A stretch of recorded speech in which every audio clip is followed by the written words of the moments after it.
ng ginataang gabi or laing.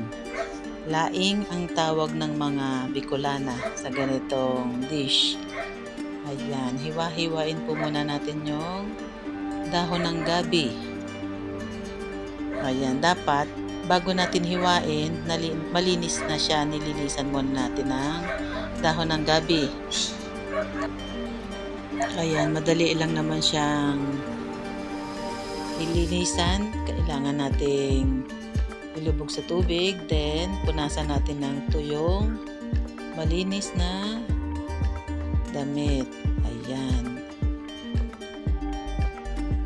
Alam nyo ba guys, yung sariwa na dahon nito, mas masarap siyang gataan compare mo dun sa pinatutuyo pa. Yung iba kasi, dati kasi pinatutuyo pa itong dahon. Pero dahil nga mas masarap ang sariwa, so ganito tayo magluto ng laing. Yung sariwa, yung bagong pitas ang ating niluluto. Ayan, tapos na nating hiwain ang mga dahon. Then after nating hiwain ang mga dahon, i-prepare naman natin yung mga tangkay.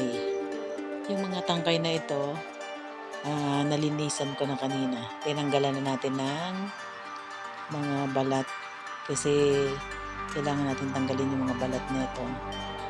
Tapos syempre bago natin i-prepare na hiwain, lilinisin muna natin siya para after natin itong gawin, malinis na siya. Hindi na natin siya huhugasan. Ayan guys, bali isang mangkok lang itong ipiniprepare ko na lulutuin. Ayan. Kasi pag sobrang dami, nakakangilo bumili ng guys, ng gata sa palengke. Sobrang pricey na yung ating gata. Bali isang malaking nyog lang ang ilalagay natin dito guys. Ayan, tapos na nating hiwain ang tangkay. Ilagay na lang natin sa isang malinis na lagayan. Ito may natira pa pala ng kaunti. Ayan, yung bali mga tangkay na maliliit. Pero masarap naman to guys kahit maliliit. Ang advantage nito, mabilis mo siyang maluluto kasi mura pa yung gulay. Ayan, i-ready na natin yung mga sangkap na. Hiwain lang natin ng maliliit yung bawang at luya. Bawang at luya lang ilalagay ko guys. Pag ganitong laing, hindi ako naglalagay ng sibuyas. Ayan, malapit na nating mahiwa ang mga luya. Nakikisala yung alaga kong aso. Ayan. Kahol-kahol din siya.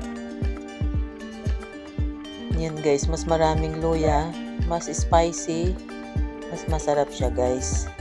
Basta sa ginataan na laing. Ayan, medyo pinuhin lang natin ng konti yung ating sahog na luya.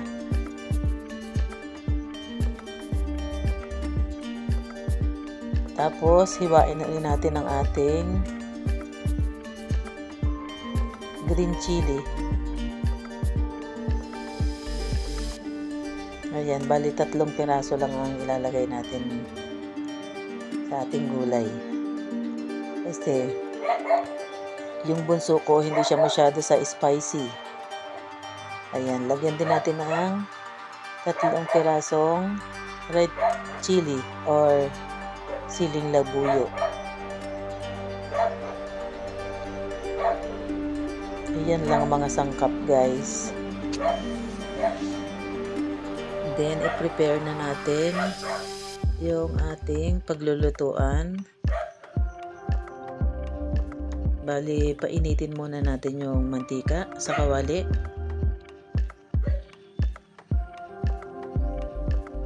Then, kapag medyo mainit na siya, i-prepare na natin yung ating gulay. Ayan, lagyan na natin ng ating sibuyas, unahin nating igisa ang hipon. Ayan, ito lang ang meron ako ngayon sa aking ref. Hipon na lang isasahog natin, guys. Ayan, isang kutsa lang natin siya. Yung medyo mamula-mula lang ng konti. Ayan, masarap to, guys, kasi sariwang hipon talaga ang sahog. Ayan, iwanan lang natin mga 5 minutes. Ayan, pag nakita na natin na ganyan ang kulay niya, guys, mamula-mula na siya.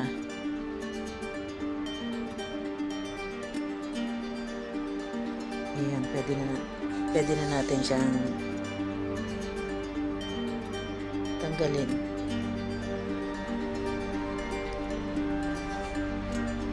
Ayan, ready na siya, guys.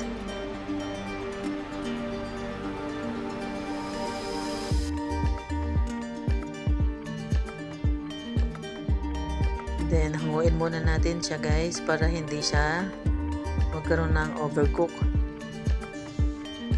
Ayan, tanggalin muna natin para yung ibang ricado maisangkot siya din natin.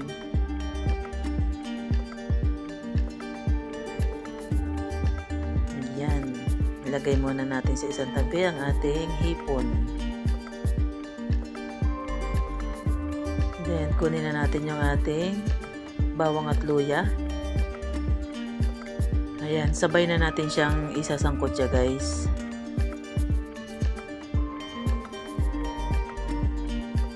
Ayan, ganyan lang po kasimple ang pagluluto ng laing. Then, ilagay na po natin yung ating mga tangkay. Unahin natin ilagay yung mga tangkay. Ayan, after natin ilagay itong tangkay, saka natin ilagay yung kanyang mga dahon. Ayan, ilagay natin yung mga dahon. Ayan, mukha siyang marami, guys, pero pag naluto ito, bali mga isang mangkok lang ito. Ayan, pag kumulo kasi ito, ayan, bababa na siya. Ilagay na natin yung pangalawang gata. Yan, after natin ilagay yung pangalawang gata, iwanan muna natin. Takpan muna natin ng mga ilang minuto. Ayan, kumukulo na siya, guys. Pwede na nating ibalik yung ating sinangkot siya na hipon. Then, ilagay na rin natin ang ating mga seasonings. Tapos, lagyan na rin natin ng sili, red, at saka green chili.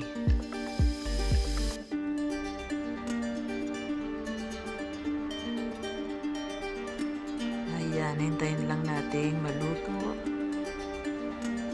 bago natin ilagay ang unang gata.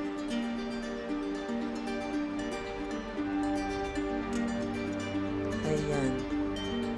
Pag inilagay natin, guys, itong unang gata, huwag na nating tatakpan para hindi magbuo-buo. Kapag luto na yung gata, guys, lagyan natin ng small amount of sugar, vinegar.